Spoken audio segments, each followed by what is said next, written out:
Saya mencatat kurang lebih selama 15 tahun terakhir ini, ada 5 kali kita itu sebagai bangsa berbeda awal Ramadannya. Ru'yah tidak bisa dilakukan tanpa adanya hisab.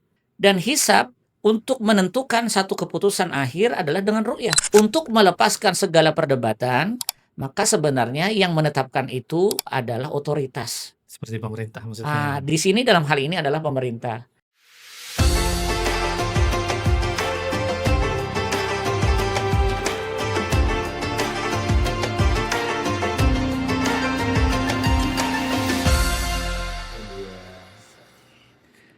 Ustadz, edisi kita podcast dengan tema Guru Sekumpul kemarin, alhamdulillah viral, banyak yang nonton, banyak yang berkomentar. Nah, saya ingin Ustadz mengomentarinya. Pada hakikatnya, setiap suara yang kita keluarkan semoga bernilai ibadah Amin. dan kebaikan. Dan ulun rasa bahwa podcast kemarin sifatnya menambah wawasan dan didikan. Mudah-mudahan dengan podcast ini bisa menambah wawasan keislaman kepada masyarakat dan juga mengedukasi bahwa pentingnya menghargai seorang guru, dan yang kedua adalah bisa memposisikan secara profesional bagaimana cara kita menghormati seorang guru. Amin, insya Allah. Amin ya rabbal alamin. Nah, karena kita bicara spesial edisi Ramadan, Ustadz, saya ingin mengawalinya dari biasa kan yang ramai itu adalah pada saat kita mulai masuk pada awal Ramadan. Baik. Ya kan? Saya mencatat kurang lebih selama 15 tahun terakhir ini ada 5 kali kita itu sebagai bangsa berbeda awal Ramadannya. Nah, Baik. kira-kira Ustadz, kenapa jadi ada perbedaan terkait dengan awal Ramadan ini? Baik. Ramadan ini bulan yang di dalamnya ada titipan Allah terhadap sebuah pesan keibadahan, yaitu tentang puasa Ramadan. Karena dari 12 bulan pesan keagamannya atau pesan nilai kewajiban yang diletakkan kepada umat manusia ada beberapa titik. Yang pertama, di Ramadan ada puasa. Betul. Kemudian di Dzulhijjah ada haji. Dan ini ketetapan berdasarkan sumber-sumber yang datang dari Allah Subhanahu wa taala, baik dari Al-Qur'an ataupun dari hadis. Nah, puasa, berbicara tentang puasa, tentunya kita merujuk kepada sumber hukum. Pertama, Quran. Al-Quran menyatakan dengan jelas, ya ayyuhalladzina amanu kutiba alaikumussyam. Al-Baqarah. Wahai orang yang beriman, diwajibkan atas kalian berpuasa. Nah, sekarang kapan diwajibkannya? Syahrul Ramadan alladzi unzila fihi al-Qur'an, yaitu pada bulan Ramadan yang di dalamnya ada turun Al-Qur'an. Pertanyaannya adalah bagaimana merespon firman Allah ini untuk menetapkan bulan Ramadan. Nah, Nabi Muhammad SAW dengan kondisi sosial dan keilmuan pada masa itu, Nabi mengatakan, dan beliau tidak mengatakan sesuatu kecuali berdasarkan wahyunya Allah. Nabi mengatakan, hadis riwayat Imam Bukhari dan Muslim, kata Nabi, sumu li ru'yatihi wa aftiru li ru'yatihi. Berpuasalah kamu karena melihat. Ra'a yara ru'yatan dalam bahasa Arab adalah melihat dengan kasat mata. Kemudian wa aftiru, tetapkanlah bulan 1 Syawal nanti. Aftiru maknanya berbukalah. Berbukalah nanti 1 Syawal, yaitu dengan melihat bulan.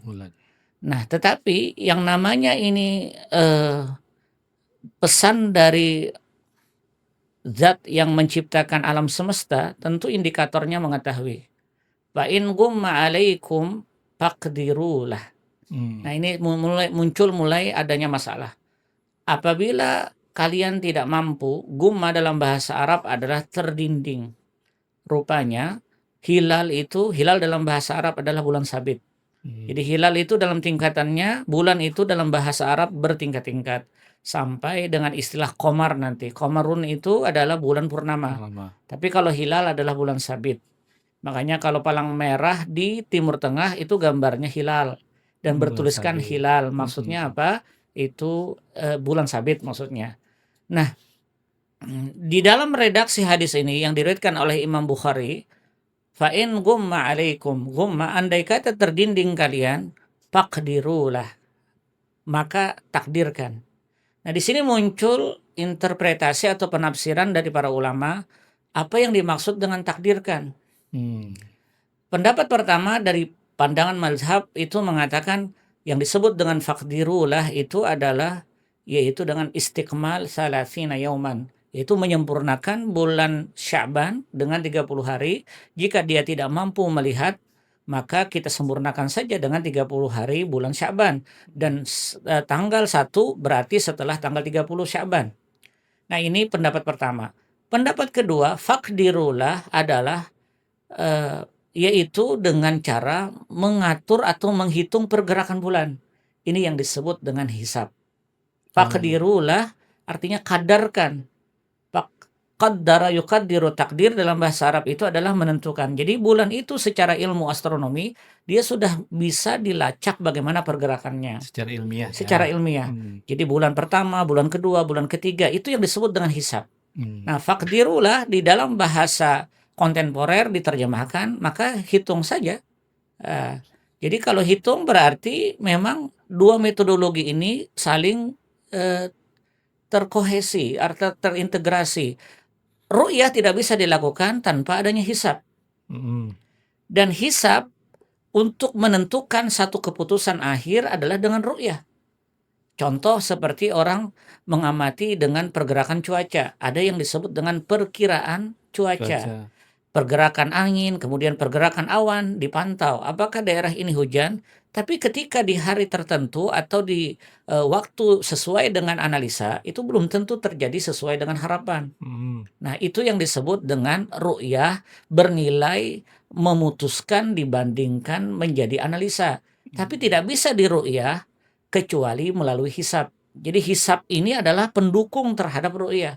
Kalau dikatakan ru'yah harus menafikan hisab, tidak bisa. Pertama, hisab itu pertama menentukan titik di mana kita harus melihat. Betul. Daerah kita terlihat atau tidak itu dihisab bisa. Wilayah barat atau wilayah timur yang bisa terlihat. Yang kedua, ketinggian ketinggian hilal tersebut bisa dilacak. Yang ketiga adalah posisinya. Nah, itu nanti ditentukan dengan hisab. Jadi boleh dikatakan hisab dengan ru'yah adalah salah satu metode penentu bulan. Nah, sekarang pertanyaannya, kenapa di kita berbeda? Ini sebenarnya permasalahan klasik yang sudah terjadi pada masa lampau, tapi berakhir dengan istilah fiqhul khilafiyat namanya, fikih yang menjadi perdebatan. Nah, berkembangnya zaman dan masa tentu adanya masukan-masukan dengan istilah ru'yah al-amah atau ru'yah secara global. Teknologi menyatukan kita dari satu tempat ke tempat yang lainnya. Nah, tetapi ulama berbeda pendapat lagi dengan ikhtilaful matali namanya. Ikhtilaful matali di tempat ini melihat bisa saja, bisa tidak diamalkan oleh tempat yang lain. Betul. Nah, ini yang menjadi perdebatan. Nah, kenapa? Karena ada verifikasi data yang dilakukan oleh hukum syariat yang melihat pun harus memiliki latar belakang yang betul-betul bisa bertanggung jawab. Nah, dalam hal ini lalu ada kaidah hukum untuk melepaskan segala perdebatan, maka sebenarnya yang menetapkan itu adalah otoritas. Seperti pemerintah maksudnya. Di sini dalam hal ini adalah pemerintah. Hukmul hakim yarfa'ul khilaf. Dalam kaidah usul, ketetapan otoritas adalah mengangkat perdebatan. Nah, sekarang boleh kita katakan dari rangkaian ini, pertanyaan ini, bahwa yang namanya hisab dengan ru'yah adalah metode penetapan bulan. Pertanyaannya adalah, maukah kita memilih salah satu keduanya? Sedangkan keduanya adalah terintegrasi. Betul. Orang ru'yah tidak bisa melepaskan hisab. Dan hisab pun dia perlu dengan ru'yah. Nah, cuma kategorinya saja. Misal dihisab, kata orang hisab, ini hilal bisa terlihat, tapi memang posisinya di bawah ufuk. Hilalnya ada, namun tak nampak katanya. Betul. Di mana tak nampaknya? Mungkin dia lagi belanja kata orang. Itu kan ada syaratnya ya Ustaz ya? Ada syaratnya. Berapa derajat begitu? Kalau dalam ru'yah kita ada keterangan di negara Asia Tenggara, kesepakatan kita dengan Singapura, Malaysia, Brunei, itu ada negara namanya Mabims. Itu tingkat derajat yang paling tinggi yang bisa dilihat secara ru'yah adalah 4 derajat. Oh, Teramat tinggi kalau menurut kami. Nah, Kementerian Agama tidak, 2 lebih saja bisa dilihat. 2 derajat 2 ya. derajat itu menurut pendapat Kementerian Agama. Nah, tapi menurut pendapat mayoritas di Asia Tenggara itu harus lebih dari 3.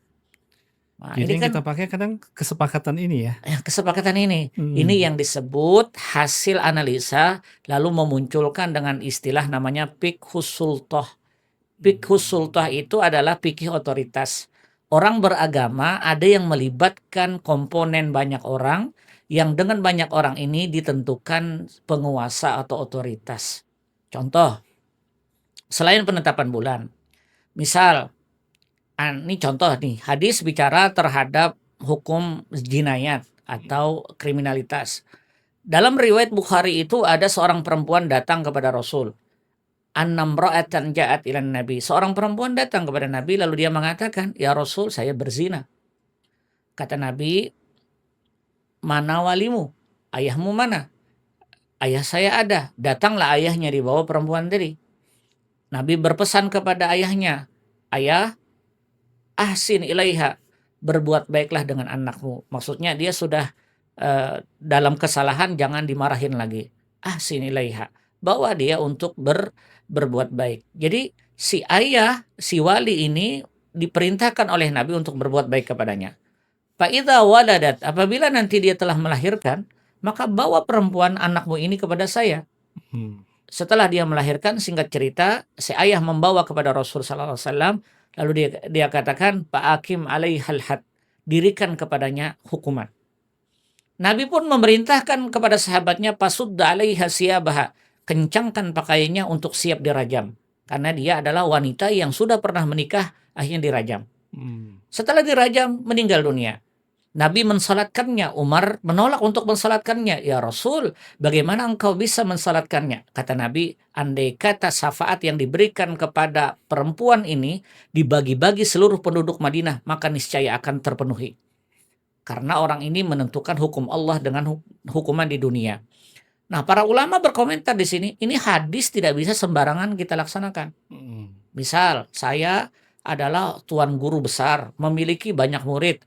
Lalu ada di antara murid tadi mengatakan, "Wahai tuan guru, saya berzina, hukumkan kepada saya dengan hukuman." Tak mungkin rasanya kami pribadi selaku guru di masa itu, kumpulkan orang-orang, kita rajam wanita ini. Kalaupun dirajam, alasannya kenapa? Untuk mendirikan hukum Allah sesuai dengan hadis Nabi. Karena tidak punya otoritas. Para ulama mengatakan ini adalah bagian terkait dengan maslahat umum. Nah, terkait dengan ini hukum jinayat. Siapa yang menetapkannya? Otoritas. Penentuan awal bulan, siapa yang menetapkannya? Otoritas. Ini yang disebut dengan fiqhus sultah namanya. Fikih otoritas atau fikih dauli. Lalu bagaimana solusinya? Kalau perbedaan, selama metodologi tidak disepakati, maka selalu ada perbedaan. Berarti jika saya seorang yang awam nih, Ustaz, Baik, ya kan, yang tidak tahu ilmu, mana yang harus saya ikuti? putusan Putusan otoritas tadi ya? otoritas. Berarti kalau kita bicara otoritas, ini pemerintah ya? Betul. Oh. Kenapa? Karena dia menjamin. Sekarang kalau kita menghilafkan otoritas, kita tidak minta maaf, kita tidak mengikuti pemerintah selaku orang yang kita amanahi untuk menetapkan hukum ini, menetapkan kemaslahatan ini. Satu sisi kita berkoar-koar tidak mengikuti, satu sisi tiba-tiba misalnya nih kata pemerintah untuk transaksi jual beli yang ada di Indonesia menggunakan rupiah, kita menggunakan dolar. Ini kan tidak layak misalnya. Iya. Nah, jadi hal yang demikian terkandung maslahat umum untuk kesatuan kita berbangsa dan bernegara. Baik. Nah, baik. Jadi solusinya ikuti fikih otoritas. Nah, Itu solusinya, Ustaz, ya? solusinya. Nah.